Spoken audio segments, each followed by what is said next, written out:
Ini kita akan membahas soal tes kemampuan akademik pada penerimaan taruna baru ya untuk nanti sekolah kedinasan STMKG itu sekolah tinggi meteorologi, klimatologi dan geofisika ya. Oke yang ini ya. Jadi kalau kita menjawab soal ini ya, dalam menjawab soal-soal itu bukan kalian bisa menjawabnya gitu. Mungkin kalian bisa menjawab sebuah soal, tetapi bagaimana kecepatan kalian dalam menjawab soal? Apakah cepat? Banyak sekali siswa-siswa itu atau yang ingin masuk ke taruna baru ini untuk STMKG bisa menjawab soal itu, tetapi cepatkah dia menjawabnya? Itu yang perlu. Bukan soal mengetahui, kalian menjawabnya. Nah, bagaimana cara menjawab soal seperti ini supaya cepat? Langsung begini saja. Nah, di sini kalian lihat ya, di sini itu jawabannya itu kan itu kalau angkanya itu 2 ya gitu. 2 ya. Kemudian di sini tuh angkanya 2 juga gitu. Nah, berarti angka yang 4 di sini juga kalian ubah menjadi 2 pangkat gitu. Nah, kemudian kalian samakan antara bilangan pokok yang satu dengan yang lainnya, digabungkan pangkatnya gitu. Nah, jadi menjawab soal seperti ini supaya lebih cepat ya. 4 itu 2 pangkat 2 ya gitu. Pangkatnya 2 kan? 4 itu kan 4 itu kan 2 pangkat 2 ya gitu. Nah, di sini kan ada negatif 2. Berarti dikali dengan negatif 3 gitu. Nah, jadi kalau kalian menjawabnya berarti 2 dikali negatif 3 adalah 2 dikali negatif 2 adalah negatif 4 gitu. Gitu. Kemudian di sini kan ada 2 pangkat 3. Nah, 3 ya. Berarti 3 di sini, berarti tambah 3 di sini gitu. Kemudian di sini ada M. M. M itu kan negatif 2 ya. Ah, taruh negatif 2 di sini. Kemudian di sini ada 3 lagi gitu. Berarti tambah 3 di sini. Gitu. Berarti di sini jawabannya adalah 2 pangkat negatif 1 dikali M. Pangkat 1 gitu ya. Nah, kalau dia 2 pangkat negatif 1 ini adalah setengah. Gitu ya. Berarti di sini adalah setengah M. Nah, jawabannya. Nah, beginilah trik untuk menjawab soal seperti ini. Ya. Saya ingatkan lagi bahwa bukan soal kalian mengerti dalam menjawab sebuah soal, tetapi cepatkah kalian dalam menjawab soal itu. Karena waktu kita terbatas, jadi harus cepat. Oke ya, begitulah cara menjawab soal ini ya. Sekarang kita masuk ke soal nomor 2. Soal nomor 2 ini adalah logaritma. Dalam menjawab sebuah soal ini, harus ingat dulu sifatnya seperti ini. A log B sama dengan C, maka B sama dengan A pangkat C. Gitu ya. Nah, di sini bentuk soalnya adalah 10 log X sama dengan M. Berarti X sama dengan 10 berpangkat M. Gitu ya. Jadi seperti itu untuk soal-soal ini ya gitu. Oke. Sekarang kita masuk ke pertanyaannya. 10X log 10 sama dengan. Gini ya. Nah, untuk menjawab soal ini ya, jadi kita langsung aja buat ya. Di sini karena di sini ada 10x, berarti kita harus membuatnya dengan log 10 aja gitu. Log 10 per log 10x gitu. Gini ya. Nah, log 10 itu kan 1. 1 per ya. Nah, selain ini juga kalian harus ingat sifat ya, sifat penyembelahan logaritma yaitu A log B ditambah A log C sama dengan A log BC gitu ya. Ini dapat juga kita lakukan dengan terbalik. Mulai dari A log B dulu, kemudian penjumlahannya. Berarti di sini jawabannya adalah untuk yang ini adalah berarti log 10 ditambah log X. Nah, log 10 ini kan 1. Nah, gitu. Kemudian di sini kan ada log 10 pangkat M. Ini kan? Nah, berarti ini kalau kita masuk lagi rumus ya. Jadi rumus logaritma ini cukup banyak ya. Cukup banyak. Nah, untuk menjawab yang ini yang terakhir ini adalah itu A log A berpangkat N sama dengan N. Gitu. Jadi kalau dia basisnya kemudian nomorusnya sama, maka jawabannya adalah N. Nah, seperti itu ya. Nah, sehingga jawabannya ini adalah 1 per 1 ditambah ini sudah habis ya. Ini sudah habis. Jadi kalau tidak ada dia basisnya, itu artinya 10. Nah, gini nih. Jadi ada seperti ini ya. Misalnya nih log 10 sama dengan artinya ini adalah 10 log 10 gitu. Kalau ada di sini n lagi, di sini ada n berarti dia ini kan 1 gitu. Ini ke depan ya, ke depan sehingga dia adalah n gitu. Maka di sini jawabannya adalah m. Berarti jawabannya adalah 1 per 1 tambah m. Nah, kita lihat di sini ya. Jadi jawabannya di sini adalah A. Gitu. Jadi A lah jawabannya ya. Jadi tidak terlalu lama ya menjawab soal seperti ini ya. Kalau kita sudah mengingat sifat-sifatnya gitu. Nah, nomor 2 sudah kita jawab ya. Begitulah caranya ya. Sekarang kita masuk ke nomor 3. Nah, ini limit ya. Ini limit trigonometri. Nah, ini berhubungan dengan identitas trigonometri yang harus kalian juga harus hafal ya. Ini nih. Jadi dia sin kuadrat sini AX ditambah cos kuadrat AX ini sama dengan 1 gitu. Jadi kalau kita ingin membuat sesuai dengan yang ditanyakan di sini, itu cos kuadrat AX sama dengan 1 dikurang sin kuadrat AX gitu. Nah, di sini telah ada ya. Nah, di sini soalnya ini ya. Itu kan limit ini kalau pi per 4 itu 75 ya, 45 maksudnya. Itu 45 derajat ya, gitu. 45 derajat. Nah, ini berarti ini cos kuadrat 2x per 1 dikurang sin 2x itu sama dengan limit x menuju 45 derajat gitu ya. Nah, ini kan sama dengan yang ini nih, gitu. Sama dengan itu. Jadi kita ganti saja limitnya menjadi 1 dikurang sin kuadrat 2x per 1 dikurang sin 2x gitu. Nah, ini kan bisa kita apakan ya? Bisa kita faktorkan ya.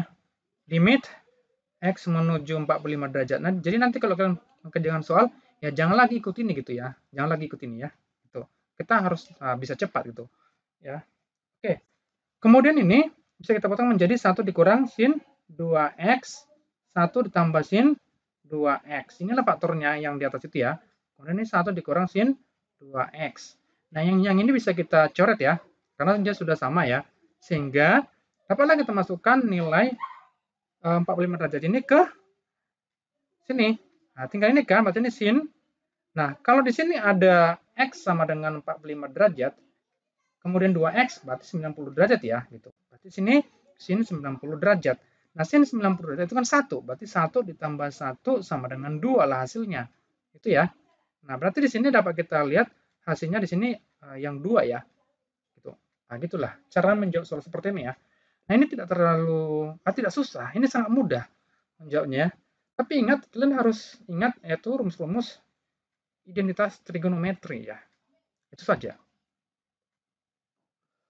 Oke, ini soal pertidaksamaan ya. Pertidaksamaan rasional ya. Rasional. Nah, ini dalam menjawab soal seperti ini tentu kita harus tahu dulu itu faktornya ya. Jadi kalau dibuat kita ulangi membuat soalnya adalah seperti ini ya.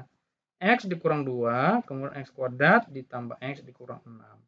Per X kuadrat ditambah X dikurang 20 sama ini ya. Ini harus kita tahu dulu pemfaktorannya ya. Ini X dikurang 2, kemudian yang ini kita faktorkan di sini 6 ya. Kalau 6 itu 1 dengan 6 itu pasti tidak mungkin. Dia karena di sini adalah 1 gitu. Berarti dia angka yang berdekatan. Itu 2 dengan 3 gitu ya. Nah, sini berarti X dengan 2, kemudian X dengan 3. Nah, di sini itu tambah, berarti angka yang paling besar itu adalah juga tambah di sini.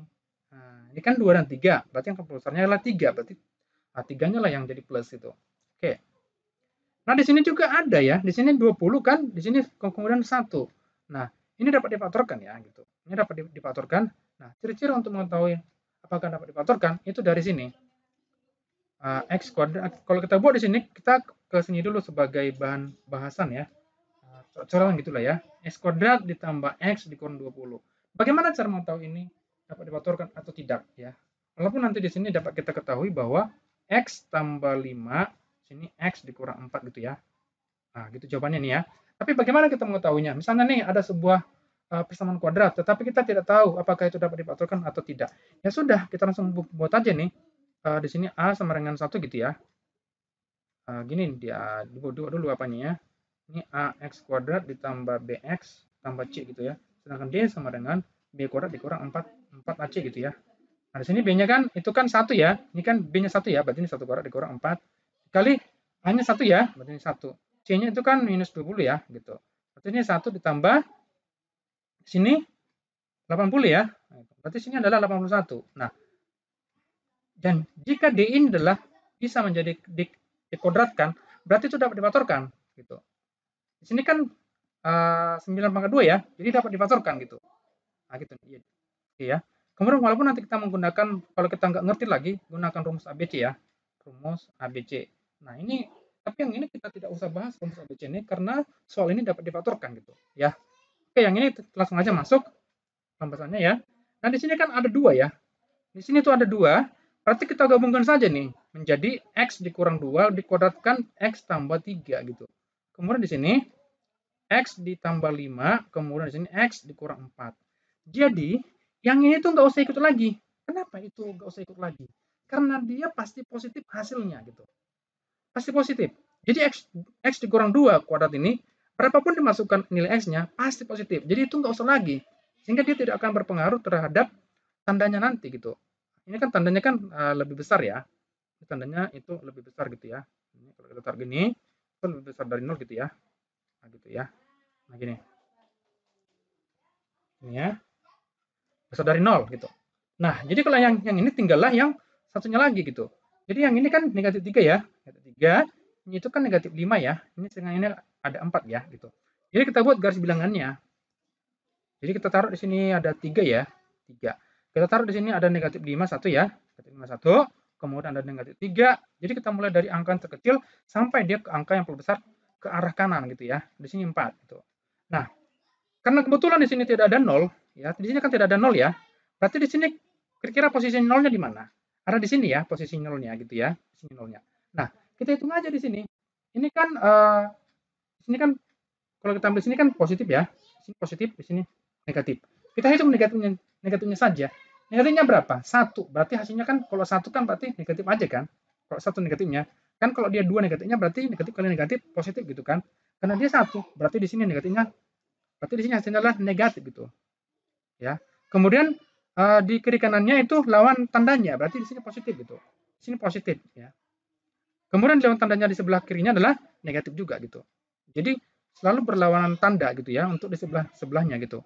Nah, sementara di sini itu tandanya kan itu kan lebih besar ya, lebih besar.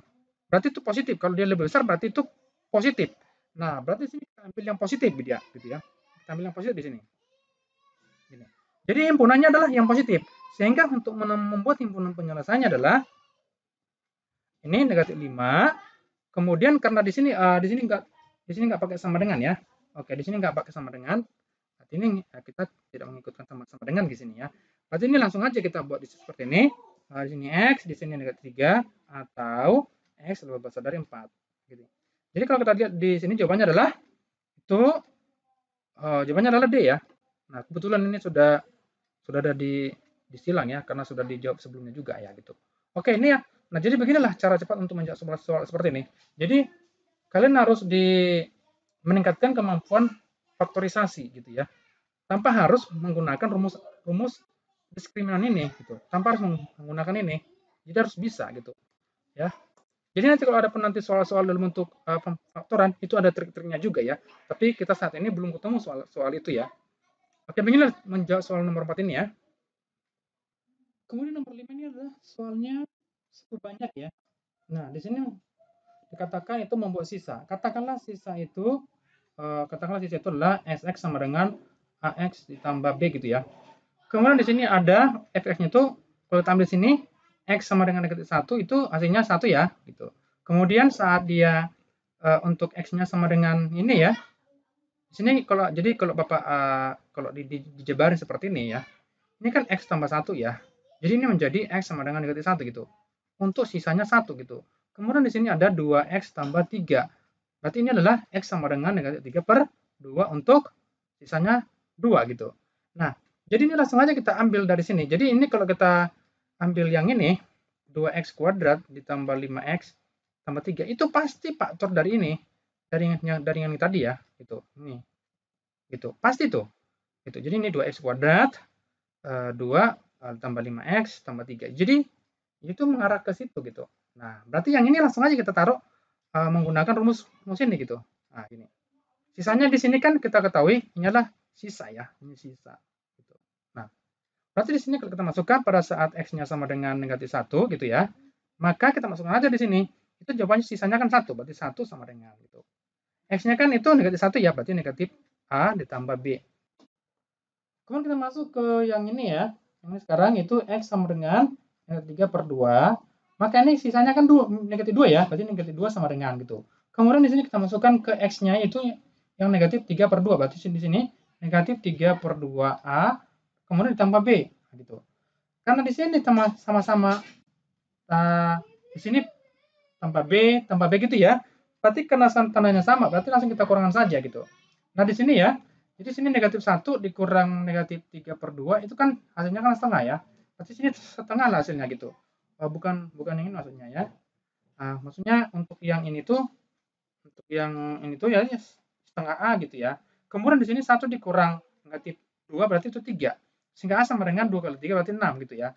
Kemudian kita masuk lagi ke yang ini. Yang ini ya gitu. Berarti sini kalau saat kita masukkan itu kan 1 tambah 1 sama dengan maksudnya ya, 1 sama dengan gitu. 1 sama dengan ini negatif 6 tambah B gitu kan. Berarti B-nya sama dengan 7 gitu ya. 7.